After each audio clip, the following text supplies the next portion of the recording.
하나님께서 오늘 우리에게 주시는 말씀은 시편 37편 1절에서 22절까지의 말씀입니다. 하나님의 백성은 어떻게 살아야 하는가, 이 제목으로 오늘 말씀의 은혜를 같이 나누겠습니다. 자, 오늘 우리가 읽은 이 시편 37편은 또 다윗의 시로 되어 있고요. 또 특징은 알파벳 노래입니다.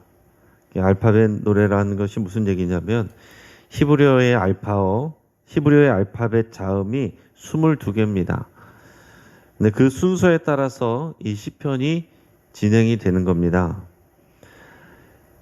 근데 22절이 아니라 전체가 40절인 이유는 내용에 따라서 거의 이제 그 알파벳 자음 하나당 거의 2절씩인데 가끔 이제 한 절씩 있는 그런 경우도 있기 때문에 이제 합쳐서 이제 40절이 됩니다. 자, 이 알파벳의 순서에 따라서 이 시를 짓는 이유가 뭘까요? 그 장점이 뭘까요? 그것은 이제 암송하기가 쉽다라는 것입니다. 자, 우리 시편 1편 2절에서 복 있는 사람은 여호와의 율법을 즐거워하여 그의 율법을 주야로 묵상하는도다, 이렇게 얘기했습니다. 어떤 사람이 복이 있다고요? 주의 말씀을 묵상하는 사람이 복이 있다고 그랬습니다. 왜 주의 말씀을 묵상하는 사람이 복이 있겠습니까? 주의 말씀을 잘 묵상하고 그 말씀을 따를 때에, 그의 길을 갈 때에 하나님께서는 하나님을 사랑하고 그의 말씀을 청종하는 자, 그를 의지하는 자에게 하나님께서 복 주신다고 그랬어요. 이게 분명한 하나님의 원리고, 시편 1편 2절에서도 주야로 말씀을 묵상하는 자가 복이 있다고 그랬습니다. 말씀을 묵상하는 것이 하나님을 청종하는 거에 들어가는 거잖아요. 자, 그래서 이 묵상하는 것, 이게 중요한 것인데, 그 묵상하는 것은 어떻게 하는 것이냐? 여러분, 묵상하는 것은 중얼중얼 거리는 것입니다. 그러니까 주야로 낮에도 밤에도 주의 말씀을 중얼중얼 하는 거예요. 여러분, 중얼중얼 하려면 어떻게 해야 되겠습니까? 계속 두루마기를 가지고 다니면서 이걸 하겠어요? 그러지 않죠. 그게 암송을 하는 것입니다. 암송을 해서 주의 말씀을, 암송한 말씀을 중얼중얼 하는 거예요. 자, 말씀을 묵상하기 위해서 암송을 한 것입니다. 자, 암송을 하는 것은 그냥 기억력을 키우기 위한 교육용 필요 때문에 그런 것이 아닙니다. 말 그대로 하나님의 말씀을 묵상하기 위해서 그런 거예요. 묵상한다는 것은 뭐냐면 말씀을 곱씹는 것입니다. 소는 위가 4개라고 그러잖아요. 그래서 한번 먹으면 끝나지 않고 시간이 지나서 그것을 다시 개원해서 그거를 다시 씹어서 삼키고, 또 시간이 지나면 다시 올려서 그것을 또 씹어서 삼키고, 그렇게 한다는 겁니다. 그게 묵상한다라는 의미예요. 그러니까 하나님의 말씀은 듣고 잊어버리는 것이 아니라 한 번 듣고 은혜 받았다, 그리고 돌아서서는 뭐였지? 이게 아니라 말씀을 계속 기억해서 그 말씀을 자꾸 되새기는 것입니다. 여러분, 우리 한국교회 성도들의 특징은 말씀을 좋아합니다. 말씀 듣는 것을 좋아해요. 교육받는 것을 좋아합니다. 근데 안타까운 것은 뭐냐면 말씀에 대해서 물어보면 대부분 다 모른다고 그래요. 자신 없어 합니다. 성경 말씀 자체보다 설교자의 설교를 더 좋아하는 거예요. 여러분, 잘 들으시길 바랍니다. 성경 말씀 자체보다 설교를 더 좋아하는 경향이 강하다라는 것입니다. 그러니까 설교는 많이 들었는데 듣고 나면은 그 설교자의 설교는 기억이 나는데 무슨 말씀을 들었는지, 내가 어디를 읽었는지, 그게 무슨 내용인지는 기억 못하는 경우들이 많다라는 것입니다. 그러다 보니까 설교를 재밌게 하는 설교자를 좋아하든지, 설교를 분석을 잘해주고 더 재밌는 것을, 또 몰랐던 것을 가르쳐주는 설교자를 좋아하든지, 그런 경향이 많이 있습니다. 흔히 말씀을 잘 쪼갠다, 그런 표현을 쓰기도 하는데, 그 목사님은, 그 설교자는 말씀을 잘 쪼개. 그 목사님은 그 말씀이 굉장히 따뜻해. 그 목사님은 굉장히 재밌어. 우스갯소리도 잘해. 무슨 말씀을 들었는지 물어보면 몰라요. 여러분 잘 생각하시고, 제가 생각할 때 좋은 설교는 어떤 설교냐면은 설교자의 설교가 기억나는 게 아니라 주의 말씀이 기억나야 됩니다. 그게 좋은 설교예요. 여러분 어떻게 설교했느냐보다 중요한 건 뭐냐면 여러분들은 그 속에서 하나님의 말씀이 무엇인가를 캐치하고 그것을 계속 되새기는 게 그게 중요한 거다라는 것입니다. 거기서 복이 오는 거예요. 설교를 많이 들었다고 해서 복이 오는 것이 아니라 말씀 한 구절이라도 그것을 계속 새겨서 내 성질 같아서는 그렇게 할 수 없지만 그 말씀이 자꾸 생각나니까 그 말씀 때문에 내가 포기하고 내 말씀 때문에 용기를 내서 그 일을 하고 그럴 때 하나님의 복이 부어지는 것입니다. 다 좋은 것이지만 어떤 분들은 뭐 하루 종일 설교 방송도 듣기도 하고 말씀도 많이 읽지만 더 중요한 것은 말씀의 능력은 말씀을 마음에 새기는 것이고 말씀을 암송한다. 많이 암송하는 사람도 말씀의 의미는 모르고 암송하는 경우도 있어요. 그리고 말씀과 상관없이 살면 아무런 의미가 없는 겁니다. 말씀을 묵상한다는 것은 계속해서 마음에 새기는 것을 말하는 거예요. 말씀을 마음에 계속 새기니까 그것이 나의 생각이 되고 나의 가치관이 되는 거, 나의 세계관이 되는 거. 이게 정말 나의 생각이고 나의 가치관이 됐는지 아닌지는 어떨 때 나타나느냐? 평안할 때 나타나는 게 아닙니다. 위기의 순간에, 그리고 내가 어려운 순간에 손에 대더라도 하나님의 말씀을 의지해서 순종하는 그 장면에서 그의 믿음이 드러나는 것이고 정말 이 말씀이 내가 됐는지 아닌지 그것이 나타나는 거다라는 얘기입니다. 그래서 알파벳 순서로 시편을 짓는 것은 유대인들에게서 그러니까 의미가 있겠죠. 암송하고 묵상을 해야 되니까. 그게 복 있는 자라고 그랬으니까. 오늘 22절을 우리가 읽었지만은 7절까지만 제가 나눌 거예요. 오늘 시편은 하나님의 백성이 혼란하고 죄 많은 세상에서 어떻게 살아야 되는가 하는 그런 교훈을 주고 있습니다. 그래서 내용적으로는 지혜시에 가깝다라고 할 수가 있습니다. 그래도 오늘 우리도 우리 말씀 그 자체를 음미하고 묵상해서 마음에 새길 수 있기를 바랍니다. 우리 뒤에도 내용이 나오지만 오늘 1절에서 7절까지 내용이 비슷한 내용이 이제 반복이 되고 있어요. 그래서 1절에서 7절까지 내용만 여러분께서 집중해서 잘 들으시고 여기 있는 내용들을 여러분께서 기억나신 대로 오늘 하루 종일 묵상할 수 있기를 바랍니다.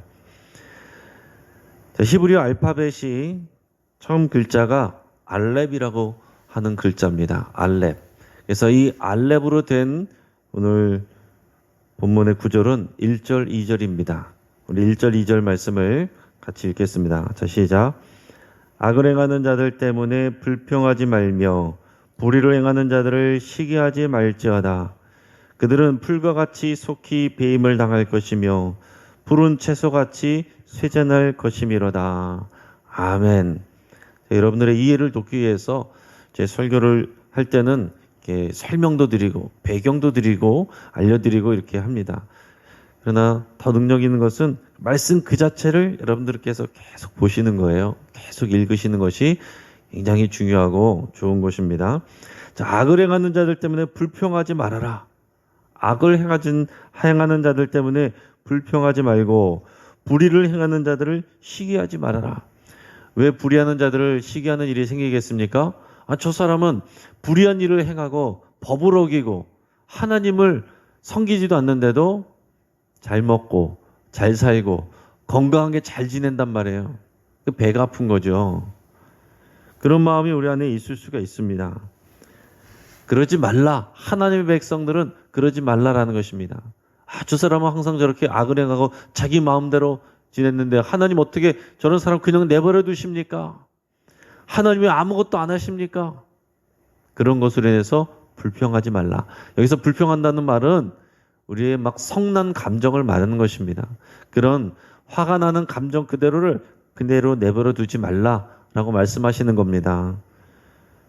왜냐하면 그들은 풀과 같이 속히 배임을 당하고 푸른 채소같이 시들어버리기 때문이다 라고 말하고 있습니다.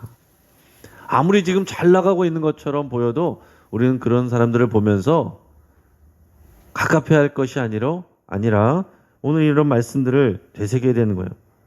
부러워할 것 없다. 저는 사람들 풀과 같이 속히 배임을 당하고 그 다음에 채소가 시들어버리는 것처럼 금방 시들어버린다. 부러워할 일이 아니다. 여러분 이 생각을 항상 하셔야 됩니다. 근데 우리의 삶 가운데서 과연 그렇습니까? 실제로는 하나님을 모르고 법을 어기고 그런데도 잘 먹고 잘 살고 죽을 때까지 그렇게 사는 사람들이 있어요. 그리고 그런 불의한 재물을 자녀들에게 또 상속하고 상속한 다음에는 상속세도 내지 않고 다 탈세를 하고 그러면서도 잘 사는 사람들이 많이 있다는 거죠. 눈에 보이는 여러분 현실을 보지 마시고 말씀을 통해서 보실 수 있길 바랍니다. 이 땅에서 아무 문제 없이 잘 먹고 잘 산 사람은 아무런 소망이 없는 것입니다. 불의한 일을 행하고 하나님을 떠나서 사는데 아무런 일이 없이 죽을 때까지 잘 먹고 잘 살았다. 그럼 하나님의 저주가 임한 것입니다. 불의한 그들을 그대로 내버려 두셨기 때문에 회개하지 못하고 죽은 그들은 어떻게 되는 것입니까? 다 하나님 앞에 심판대 앞에 서는데 구제받을 일이 없는 거예요. 여러분 우리는 이 땅에서의 사는 동안에 이 삶을 안 믿는 사람들이 보던 그런 관점으로 보면 안 된다는 거죠. 우리 항상 하나님의 심판대를 여러분 생각하셔야 됩니다. 어제도 나눴지만 주의 심판은 깊은 바다보다 더 두려운 것이다 라고 얘기했습니다. 하나님의 심판이 임하시면 저들이 그렇게 하는 것은 다 이런 풀이 마르고 또 꽃이 시들고 그리고 이런 채소들이 쇠잔해지는 것과 같이 다 시들어버린다. 하나님의 심판대 앞에서 더 중한 심판을 받게 된다라는 것을 여러분 생각하셔야 되고 그렇기 때문에 그들의 권력과 재물과 잘 되는 것을 부러워하지 말아야 된다라는 얘기입니다. 여러분 이 믿음을 가지면 지금 당장 그런 일들이 보일지라도 우리의 마음을 평정할 수 있는 것입니다. 그래서 우리 불평하지 말고 다르게 얘기하면은 잠잠하라. 하느님 말씀 앞에서 잠잠해야 되는 것입니다. 여러분 특히 교회 안에서도 예수님은 알곡과 가라지가 같이 자란다 그랬습니다. 내버려 두라. 교회 안에서도 불의한 자들이 있을 수 있어요. 저도 뉴스를 통해서 보면은 어떻게 저런 일들이 교회 안에서 다 있는가. 저도 뉴스를 통해서 보면은 그렇게 보게 되고 듣게 되면은 그렇구나. 내 눈에는 안 보이는데 별의별 교회가 있고 별의별 사람이 다 있구나 하는 것들을 알게 됩니다. 하지만 저는 그렇지 않은 교회도 많이 알고 있기 때문에 그런 것 때문에 흔들리지 않지만 믿음이 연약하거나 믿음이 없는 사람들이 그런 뉴스나 그런 소식을 통해서 들을 때는 어떻게 보겠습니까? 심지어 교회 안에 있는 분들도 뉴스를 통해서 그냥 교회를 그렇게 보는 분들도 많이 있어요. 여러분 교회 안에도 얼마든지 알곡과 가라지가 섞여 있고 악한 자들과 불의한 자들이 교회를 어지럽게 할 수도 있습니다. 서신서의 내용들 다 그런 내용들 때문에 흔들리지 말라고 말하는 것이 다 이 서신서의 내용들이에요. 그러나 우리 교회 안에 있다라고 해서 교회를 다닌다고 해서 다 하나님의 자녀가 아니고 교회 다닌다고 해서 다 구원받는 것이 아닙니다. 하나님 앞에 심판대 앞에 섰을 때에 알곡과 가라지가 다 갈라지는 것이고 교회 안과 교회 바깥이 갈라지는 것이 아니라 정말 교회 안에 있어도 하나님의 말씀 안에서 정말 믿음으로 사는 사람과 그렇지 않은 사람이 갈라지게 되는 것입니다. 그렇기 때문에 우리는 다른 사람의 문제에 대해서 판단할 필요가 없고 오직 나의 삶이 그리스도의 의 안에 하나님의 의로움 안에서 내 삶을 사는가 그것만 잘 관리하면 되는 것입니다. 자, 두 번째 히브리어 알파벳은 bet이라는 단어인데요. 그걸로 되어 있는 구절이 3절 4절입니다. 우리 3절 4절 말씀을 같이 읽겠습니다. 시작. 여호와를 의뢰하고 선을 행하라. 땅에 머무는 동안 그의 성취를 먹을 거리로 삼을지어다. 또 여호와를 기뻐하라. 그 그가 내 마음의 소원을 내게 이루어 주시리로다. 아멘. 자, 여호와를 의뢰한다는 것은 무슨 얘기입니까? 여호와를 의뢰한다는 것은 신뢰하는 것을 말하는 거예요. 신뢰한다. 영어로는 trust 이렇게 돼 있습니다.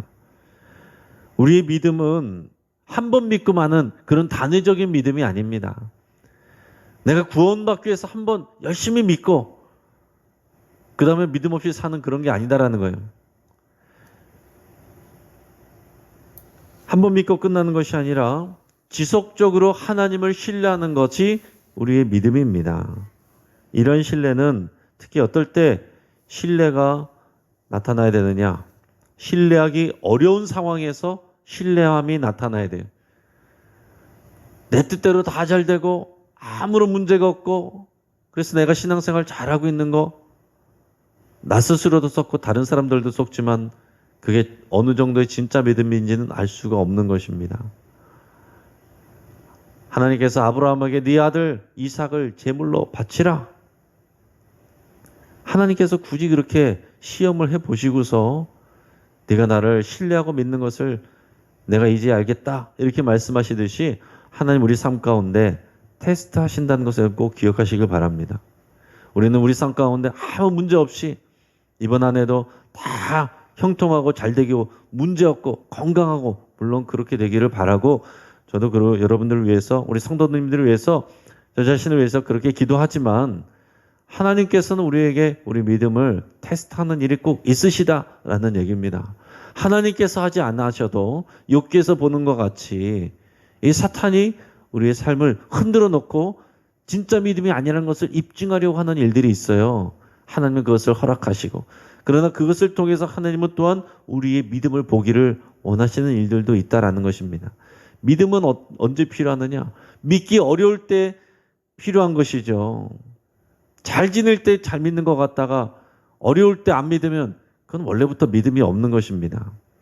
그러니까 네 여호와를 의뢰하라라는 것은 지속적으로 하나님을 신뢰하는 것을 말하는 것입니다. 여호와를 신뢰하는 사람은 어떻게 됩니까? 선을 행할 수가 있는 거예요. 여호와를 신뢰하지 못한 사람은 선을 행하다가 낙심합니다. 남들 다 안 그렇게 사는데 뭐하러 나만 이렇게 사는가? 그 순간부터 내가 여호와를 신뢰하는 것을 포기하는 거거든요.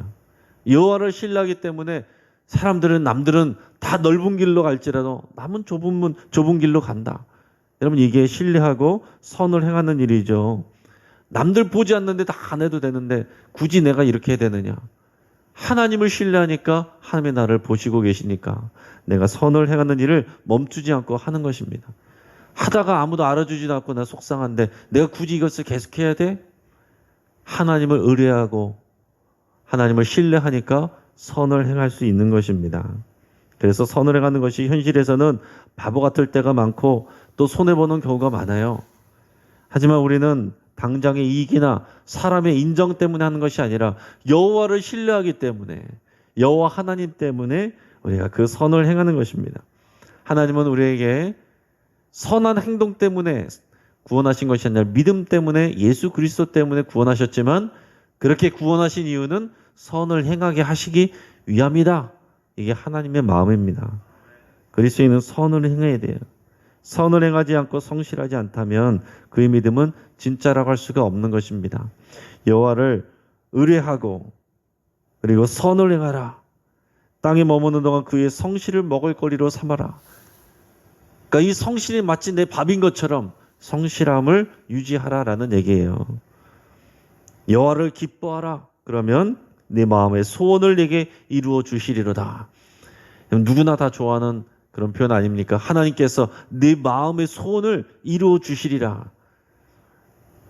이 말씀 싫어하는 사람이 어디 있겠습니까? 그 앞에 뭐라고 돼 있어요? 여호와를 즐거워하라, 기뻐하라. 여호와를 기뻐하라. 여러분 우리가 마음의 소원이 이루어지는 것 이전에 여호와를 기뻐하고 여호와를 즐거워하는 것이 우리 안에 있기를 축복합니다. 그것이 비결이에요.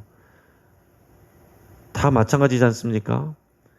여호와를 사랑하고 그의 말씀을 청종하면 그 언약 관계 안에서 하나님이 약속하신 모든 것을 베풀어 주신다고 그랬습니다.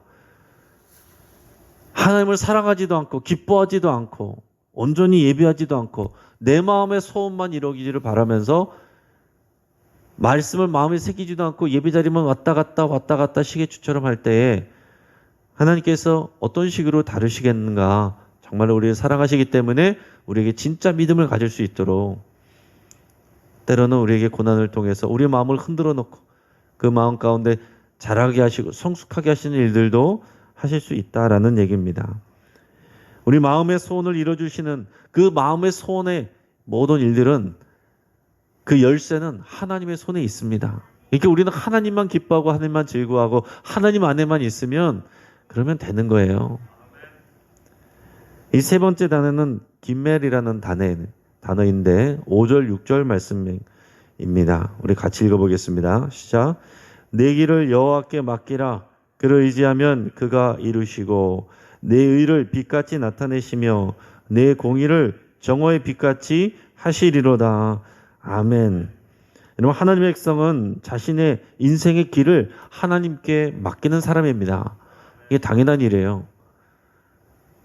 여호와가 나의 목자가 되셔서 때로는 사망의 음침한 골짜기를 지날지라도 따라갈 수 있는 것은 여호와가 나의 그 길을 인도하시기 때문에 믿고 맡기고 나는 오직 주의 음성만 듣고 따라가는 것, 그게 그리스도인의 삶이고 하나님의 백성의 삶입니다. 하나님을 의지하는 거예요. 그러니까 이것은 어떻게 하는 것이냐, 내가 할 수 있는 일에 대해서는 최선을 다하고 결과에 대해서는 하나님께 맡기는 것입니다. 이걸 거꾸로 하는 사람들이 있어요. 내가 해야 될 일을 안 하고 그러고 나서 결과는 하나님께 요구하는 거예요. 그러고서 내가 원하는 결과가 아닌 경우에는 원망하고 실망하고 하나님을 의심하고, 이것이 아니라 내가 할 수 있는 일에 대해서는 최선을 다하고 결과에 대해서는 어떠한 결과든지 그것을 받아들이고 하나님께서 선하게 인도하신다고 믿는 것입니다. 이 믿음 갖는 것이 쉬운 게 아니에요. 결과를 맡기는 것이 쉬운 일이 아닙니다. 그러나 그것이 우리의 진짜 믿음이에요. 내 길을 여호와께 맡기라. 그리하면 그를 의지하면 그가 이루시고. 여러분, 때로는 우리가 이 길을 가야 되는가 저 길을 가야 되는가 두 길만 있어도 고민이 되는데 길이 여러 가려면은 과연 어느 것이 하나님의 뜻인가 너무 고민되고 그럴 수도 있습니다. 그러나 여러분, 때로는 죄가 되지 않는 경우에는 내가 마음대로 하고 싶은 것을 해도 되는 것입니다. 그러나 거기에 따라서 그 길을 어떤 길을 가도 사실은 하나님께서 또 그 길 가운데 인도하실 줄을 믿고 가는 경우도 있어요. 여러분, 우리가 너무 점치듯이 이것이 맞습니까? 부채도사에게 물어보듯이 이것이 맞습니까? 저것이 맞습니까? 어떤 심한 사람은요 그런 경우도 있어요. 아침에 일어나 성령님, 제가 오늘 운동화를 신을까요? 구두를 신을까요? 물론 그럴 수도 있어요. 우리 성령님과 가깝게 지내면서 그럴 수도 있어요. 그 나쁜 것이 아니라 그 이상으로 자신의 의지로는 아무것도 못하고 마치 모든 것을 하나님의 뜻대로 한다는 것을 오해하고 착각하는 분들도 있을 수 있다는 것입니다. 그러니까 하나님께서 내 길을 인도하시는 것을 내가 믿고 의지하고 하나님께 맡긴다면, 여러분, 내가 어떤 길을 가더라도 그곳이 하나님이 일하시는 것이고 모든 것이 하나님의 집이고 하나님이 함께 계시기 때문에 어디 가도 우리는 안전하고 괜찮은 것입니다. 여러분, 이 믿음을 가지셔야 돼요. 그러니까 내가 틀리지 말아야지 라는 믿음보다 어디를 가더라도 주님이 나와 함께 하시면 이 믿음이 더 성숙하고 온전한 믿음이 된다라는 것입니다. 사람들은 이해해 주지 못하더라도, 당장에는 내가 인정받지 못해도 내가 그 믿음의 길을 따라가면 하나님께서 나의 의를 빛과 같이 빛나게 해주신다. 나의 공의를 해와 같이 빛나게 해주신다. 사람이 나를 몰라줘도 괜찮은 거예요. 사람이 나를 오해하고 나에 대한 헛소문이 돌아도 여러분 흔들리지 마세요. 말씀을 묵상하십시오. 너의 의를 빛같이 나타내시며 내 공의를 정오의 빛같이 하시리로다. 사람들 앞에서, 다 보는 앞에서 빛처럼 드러나게 하신다는 거예요. 중요한 건 뭡니까? 내가 의롭게 사느냐, 내가 의 안에 거하느냐, 언젠가 하나님께서 그걸 드러내 주신다는 것입니다. 근데 이 믿음 가지고 사셔야 됩니다. 이 믿음 가지고 사시면 사람들하고 다투지 아니하고 오직 하나님 앞에만, 하나님이 아시죠? 여러분 그렇게 기도하시면 언젠가 하나님께서 우리의 의로움을 사람들 앞에서 나타내시고 우리의 머리를 드시는 하나님께서 하나님의 그 영광을 우리에게 주시는 겁니다. 자, 그 다음 네 번째 단어가 달렛인데요. 그것은 오늘 7절의 말씀입니다. 7절 말씀을 같이 읽어보겠습니다. 자, 시작. 여호와 앞에 잠잠하고 참고 기다리라. 자기 길이 형통하며 악한 길을 이루는 자들 때문에 불평하지 말지어다. 아멘. 앞에서 1, 2절 말씀과 이제 비슷합니다. 오늘 7절에서는 이렇게 말씀하고 있습니다. 여호와 앞에 잠잠하고 참고 기다리라. 자기 길이 형통하며 악한 꾀를 이루는 자 때문에 불평하지 말지어다. 근데 여러분 앞에서는 다윗도 그랬잖아요. 저주하는 시를 통해서 그런 기도를 했지 않습니까? 그거 괜찮다고 했지 않습니까? 근데 하지 말라고 그랬어요. 어떻게 하는 게 맞습니까? 어떻게 하는 게 맞는 거예요? 하나님 앞에 나와서 기도하는 자리에 나와서 쏟아 놓으세요. 욕하고 싶은 사람이 있으면 기도 자리에서 욕하세요. 그러고 나서 여러분이 말씀으로 내 마음을 정리를 하시고 사람들 앞에서는 잠잠하는 거예요. 참고 기다리는 것입니다. 이것이 신앙적인 방법이고 하나님의 백성이 우리가 불평할 만한, 시기할 만한 일이 많은 이 세상 가운데 살아가는 그런 방법입니다. 오늘 말씀을 정리하겠습니다. 오늘 내가 내 스스로 내 의로움을 드러내고 그것이 드러나지 않아서 분노하고 불평하는 것은 하나님께서 기뻐하시지 않는 일입니다. 잠잠하고 참고 기다리라. 그렇게 하지 않는 것은 또 다른 악을 행하는 것이다. 이렇게 얘기를 했어요. 우리가 잠잠해야 될 이유는 내가 내 스스로 나의 의로움을 드러내려고 하고 사람들과 부딪히고 하면 그것은 오늘 말씀처럼 또 다른 악한 길을 이루는 자 때문에 불평하지 말라고 그랬는데 그것은 또 다른 악을 만들어내는 일이기 때문에 그런 것입니다. 우리가 읽지는 않았지만 8절에서 그렇게 돼 있어요. 오히려 악을 만들 뿐이라. 불평하지 말라. 오히려 악을 만들 뿐이라. 하나님은 공명정대하시고 선악을 정확하게 판단하시는 하나님이십니다. 이 하나님을 신뢰하시기 바랍니다. 하나님을 믿는다는 것은 한 번 믿고 한 번 잠깐 뜨거웠다가 마는 것이 아니라 지속적으로 하나님을 신뢰하는 것이고 하나님을 신뢰한다는 얘기는 하나님을 의지한다는 얘기는 나의 모든 삶의 길을 맡기고 삶의 결과들을 그 과정들을 하나님의 손에 맡기고 나는 하나님 앞에서 잠잠하게 신뢰하는 것을 기다리는 것을 말하는 것입니다. 그리고 불의한 자들 때문에 불평하거나 분노하거나 시기하지 않는 것, 잠잠하게 하나님 앞에 있는 것, 이게 신뢰하는 것입니다. 여호와를 의지하고 그 믿음으로 성실하게 선을 행하는 자는 반드시 하나님께서 높여주신다라는 것. 하나님은 우리를 하나님의 영광의 길로 인도하고 계십니다. 여러분 비록 이 땅에서 만약에 정말 하나님을 열심히 믿었는데 이 땅에서 정말 부귀영화 한 번도 누려보지 못하고 불쌍하게 죽는 분들이 있어요. 하나님 나라에서 상이 더 큰 것입니다. 여러분 우리는 그것을 바라보는 사람입니다. 우리는 이 땅이 본향이 아니라 하늘 본향을 사모하면서 하늘 본향을 사모하기 때문에 이 땅에서 더 성실하게 살아가는 그런 사람들이에요. 이 믿음을 가지고 오늘도 이기고 승리하시는 저 여러분 되기를 주의 이름으로 축복합니다. 같이 한번 기도하겠습니다. 오늘 말씀을 붙잡고 함께 기도할 때 여러분 나를 속상하게 하는 남들에게 다 말하지 못하고 교회 안에서도 나누지 못하는 그런 일들을 하나님 앞에 오늘 이 시간 고백할 수 있길 바랍니다. 내 가족들에게도 말할 수 없고 내 자녀들에게도 말할 수 없는 그런 이야기들 오늘 하나님 앞에 고백할 수 있길 바랍니다. 그러면서 하나님을 신뢰하고 의지하기로 여러분 결단하십시오. 분노와 불평과 시기함을 내려놓고 하나님이 기뻐하시는 선한 일을 내가 묵묵하고 성실하게 감당하기로 여러분 결단할 수 있길 바랍니다. 우리 가정을 위해서 기도할 때 우리 가정이 하나님의 집이 될 수 있도록 위해서 같이 기도하겠습니다. 하나님이 찾으시는 예배자가 되도록 기도하시고 불의하게 빠른 길을 가려 하지 않고 믿음으로 선한 길을 가는 우리 가족들 될 수 있도록 예수 함께 기도하겠습니다. 오늘 또 문 밖의 신방 은혜롭게 잘 진행될 수 있도록 기도해 주시고 수요 예배에 하나님의 은혜가 부어지기를 위해서 기도해 주시기 바랍니다. 또 교회 안에 상처받고 낙심한 사람들, 낙심한 성도들, 또 마음 아픈 분들 믿음으로 회복될 수 있기를, 이 말씀 안에 거할 수 있기를 위해서 함께 기도하겠습니다. 우리 주여 한번 간절히 부르짖고 합심해서 함께 기도하겠습니다.